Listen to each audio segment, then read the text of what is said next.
एक एक भाव अद्वितीय है। भक्तमाल जी की भूमिका प्रारंभ श्रीमद् भागवत जी से ही होती है कि विभ्रद वेणुम जठर पटयो श्रांग वेत्रे च कच्छे वामे पाणे मृषण कवलम तत्फलम नांगुलीषु। कहां से शुरू होती? ठाकुर जी भागवत जी में छाक लीला कर रहे हैं। कौन सी लीला? जोर तो बोलो। छाक लीला किसको कहते हैं? मीठो मदन गोपाल आज दधी, मीठो मदन गोपाल आज गाते हैं। मीठो मदन गोपाल आज दधी, मीठो मदन गोपाल आज दधी। ऐसो दही हम कबहु न चाखो, ऐसो दही हम कबहु न चाखो, ऐसो दही हम कबहु न चाखो, ऐसो दही हम कबहु न चाखो।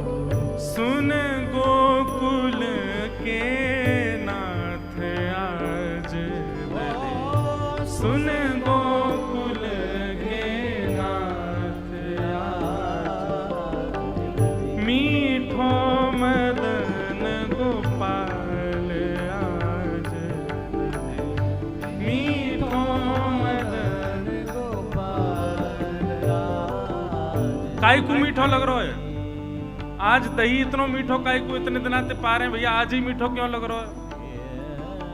आज लाला अपनी गोद में लेके बैठो दही की मटकी को, और सबरे ब्रजवासी सब गोप ग्वाल सब खड़े हैं, अपने हाथन सो ले करके ठाकुर जी सबन को दे रहे हैं। ध्यानपूर्वक सुनियो। हमारे पूज्य नाना जी बतायो करते, एक सखा दही लेके गयो। अब जब तक दूसरो आ रहा है तब तक ठाकुर जी क्या करें? अपने हाथ में जो लगी वही दही है वह चाट जाए, और फिर जब हाथ उच्छिष्ट हो जाए, ठाकुर जी के अधरामृत लग जाए, तो वहां में दही लेके फिर दूसरे को दे दें। तो अधरामृत सहित दही दे रहे हैं, यहां हमारे मीठो लग रहा है। अच्छा, एक बात तो सिद्ध हो गई महाराज जी, हम लोगन को जीवन में अधरामृत मिले नहीं मिले, लेकिन आज एक बात सिद्ध हो गई कि अधरामृत मीठो हो गए। अधरामृत मीठो, ठाकुर जी को अधरामृत मीठो है। सब ग्वाला कह रहे हैं, बोले लाला ऐसो दही हम कबहु ना चाखो, सुन गोकुल के नाथ आज दधी मीठो मदन गोपाल। आन पत्र ला लगाए दोना, आन पत्र लगाए दोना, दियो सबन में बाट आज दधी, दियो सबन में बाट आज दधी, दियो सबन में बाट आज दधी, दियो सबन में बाट आज दधी। लीनो मदन गोपाल आज दधी, मीठो मदन गोपाल। सब ग्वाला पतुआ ले करके आ रहे हैं, पत्र ले करके आ रहे हैं, उनके दोना बना करके वही में दही ले के जा रहे हैं। कछु ग्वाला रह गए, कछु ग्वालन को नहीं मिलो। महाराज जी इतनी सुंदर भाव है, कछु ग्वालन को दही में नहीं मिलो। ठाकुर जी ने दही नीचे धर दी, हंडी नीचे धर दी, अब दही पूरा है भैया। कछु ग्वाला रह गए, रोने लगे, और जब वो ग्वाला रोने लगे तो जिनको दही मिल गो वो सबरी उनको उपहास करने लगे, और ले ले आज तो ना मिलो, हमें तो मिलो, हम तो अपने में तो नहीं देंगे, आज तो बड़ा मीठो दही है। और ज्यादा रुदन करने लगे। लाल जी के मन में आई कि भैया ये सबरे बड़े उदास है रहे हैं। ठाकुर जी ने सबन को बुलाया, हाँ भाई जिन जिन को नहीं मिलो इतकू आओ। सब सामने पहुंचे।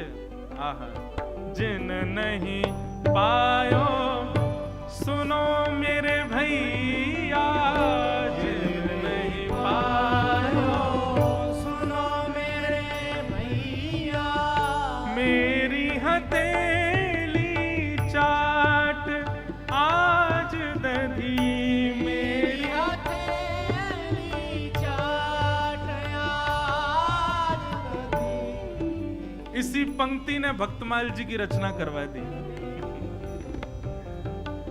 जिन नहीं पायो सुनो मेरे भैया, जिन नहीं पायो सुनो मेरे भैया, मेरी हथेली चाट आज दधी, मेरी हथेली चाट आज दधी। मीठो मदन गोपाल आज दधी।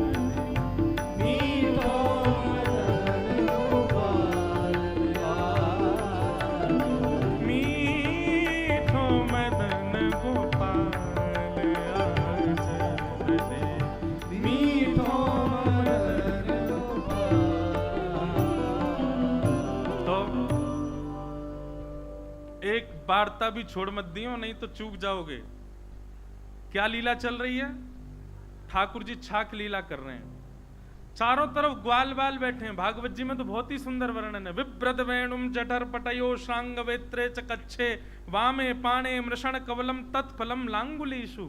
ठाकुर जी बीच में चटनी लेके, अपनी उंगलियों के बीच में अलग अलग अचार लेके, एक हाथ में रोटी गोल गोल घुमा के रोटी खामें, चटनी चाटें, फिर अचार चाटें। ऐसे ठाकुर जी हंस हंस के पारें।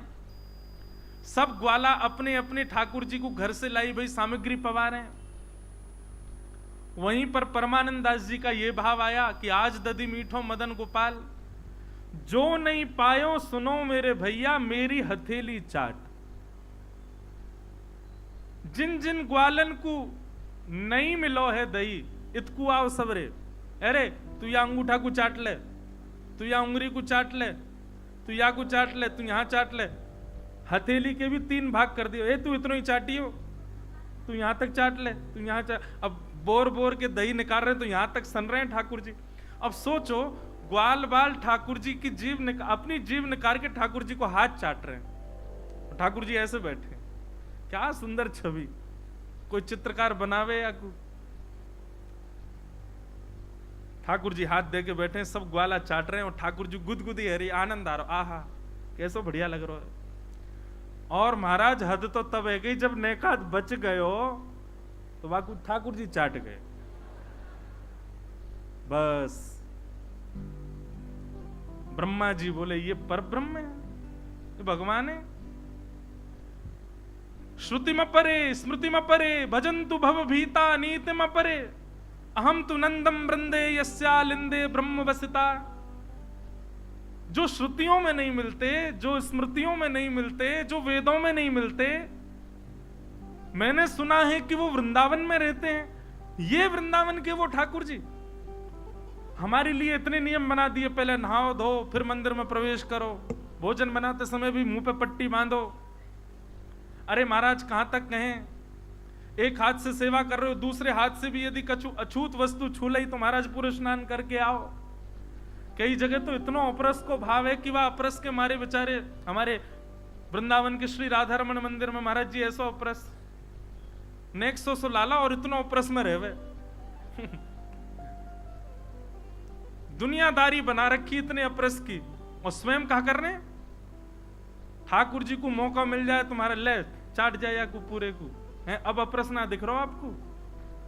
ब्रह्मा जी बोले हमारे लिए इतने नियम बना रखे हैं, लेकिन ब्रह्मा जी के मन में भाव आया ये हमारे लिए नियम नहीं है, वास्तविक नियम है, परंतु ये जो लीला कर रहे हैं ये परब्रह्म नहीं हो सकते। ये था भगवत अपराध। बहुत ध्यान से सुनना, इधर वाले इधर ही देखते रहना। ये था भगवत अपराध कि ठाकुर जी में संशय कर रहे हैं। ठाकुर जी को इससे फर्क नहीं पड़ता, तुम लाख संशय करो मुंह पे, मुंह कोई फर्क ना पड़े। भगवत अपराध तक बने रहते ब्रह्मा जी तो बचे रहते, लेकिन गलती क्या कर दी? जैसे ही ठाकुर जी यमुना जल पान करवे को गए, इतने में ब्रह्मा जी ने आकर के सब ग्वाल बालों को हरण कर लिया, सब ग्वाल बालों को लेके चले गए। ये क्या किया? भगवत अपराध। ये भगवत अपराध था।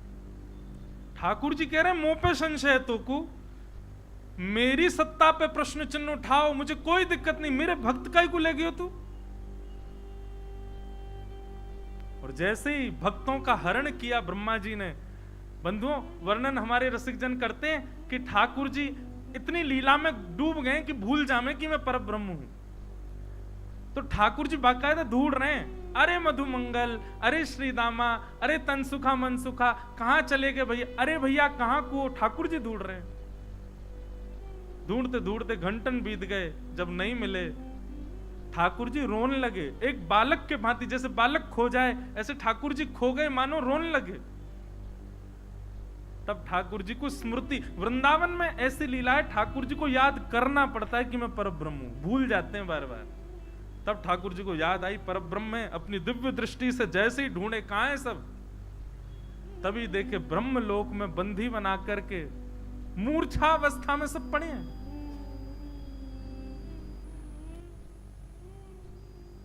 ठाकुर जी के नेत्र सजल हो गए। विधाता ब्रह्मा, ये तूने क्या किया? हमारे वृंदावन में सौगंधी शिला पर खड़े होकर के ठाकुर जी कहते हैं, उस शिला का नाम ही सौगंधी शिला है, ब्रजवासी वल्लभ सदा मेरे जीवन प्राण, इनको ना ही बिसारी हूं मोह नंद बाबा की आन। इसलिए मैं अपनी कथा में बार बार जोर दे दे करके बोलता हूं, भैया ब्रजवासियों में कभी दोष मत देखना, चाहे लाख दोष हो उनमें।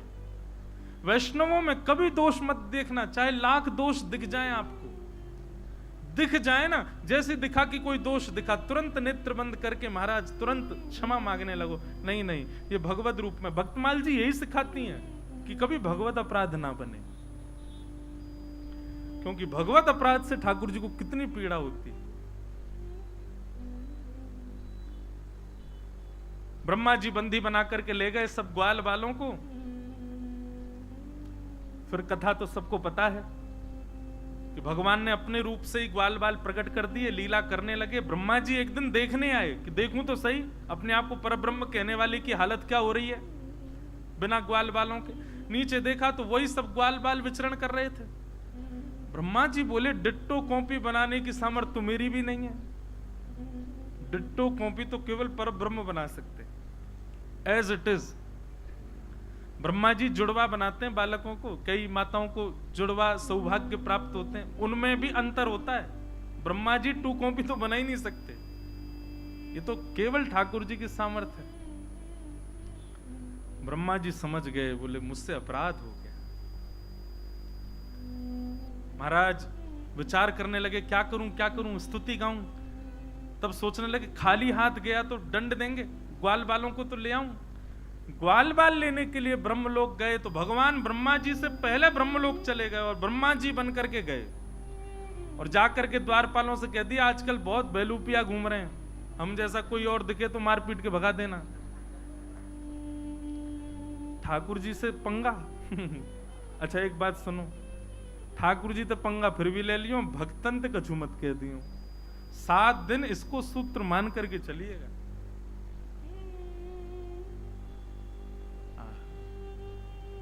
ब्रह्मा बन के बैठ गए ठाकुर जी, द्वारपालों से कह दिया हमसे पूछने भी मत आना कि द्वार पर ब्रह्मा आया है, हम क्या करें, आज्ञा है सीधे आक्रमण कर देना, बेलूपिया घूम रहे हैं बहुत। जैसे ही ब्रह्मा जी पहुंचे, द्वारपालों ने तो लिए महाराज पीछे भागे। ब्रह्मा जी ने अंत में स्वीकार कर लिया कि मैं नकली ब्रह्मा हूं। असली ब्रह्मा कह रहे हैं कि मैं नकली हूं, असली वही है जो भीतर बैठा है, एक बार सन्मुख ले चलो।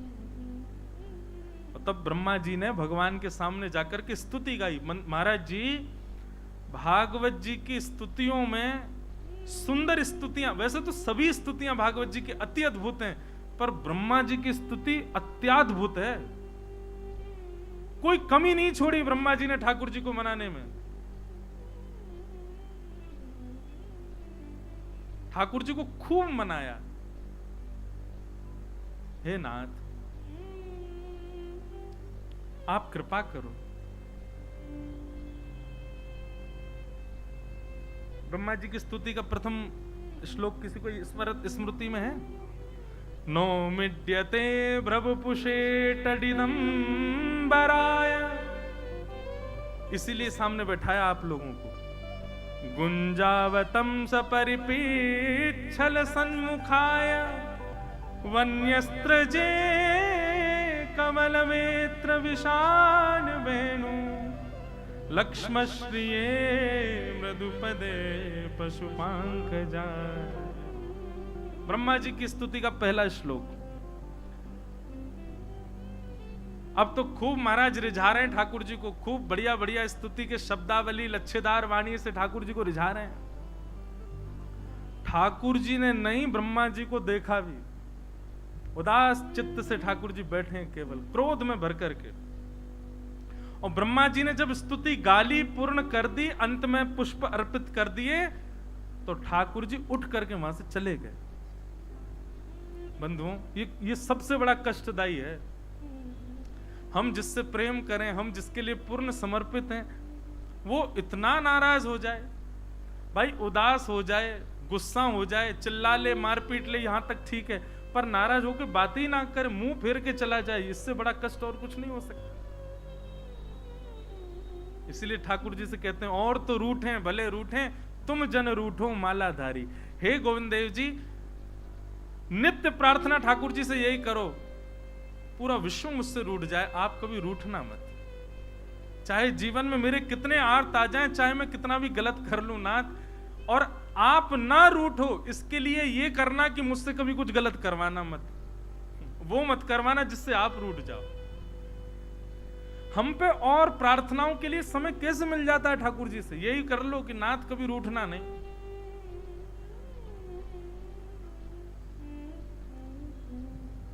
ब्रह्मा जी ब्रह्मलोक में बैठे हैं, सबसे बड़ी सत्ता के स्वामी हैं ब्रह्मा, पूरे विश्व के रचयिता।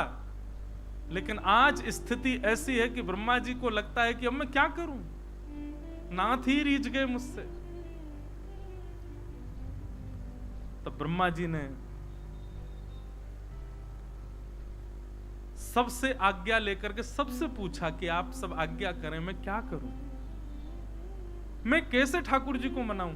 और तो और इससे भी ज्यादा कष्ट ब्रह्मा जी को कब हुआ, जब इंद्र ने वर्षा की और ठाकुर जी ने गिरिराज जी उठाए, तो ब्रह्मा जी को लगा चलो ठीक है, मेरी कैटेगरी में अकेला मैं ही नहीं रहूंगा, एक और आ गया, कम से कम दो लोग, एक से दो भले। ठाकुर जी मुझसे नाराज हैं तो मुझे ये तो रहेगा, चल इंद्र से भी नाराज है, दोनों मिलके मनाएंगे। ब्रह्मा जी को बड़ी खुशी हो रही है कि भाई बढ़िया वर्षा है रही है, गिरिराज जी उठाए, वर्षा पूरी है, इंद्र तेरी देखियो क्या हालत करेंगे, मुझसे बुरा हाल करेंगे तेरा। ब्रह्मा जी जानते हैं कि ये पर ब्रह्म, फिर भी इंद्र को बता नहीं रहे कि नहीं बढ़िया अपराध कर दे तो मेरे संग तो भी आ जाएगा। लेकिन हुआ उल्टा, जैसे ठाकुर जी ने गिरिराज जी नीचे पधराए तो इंद्र गया।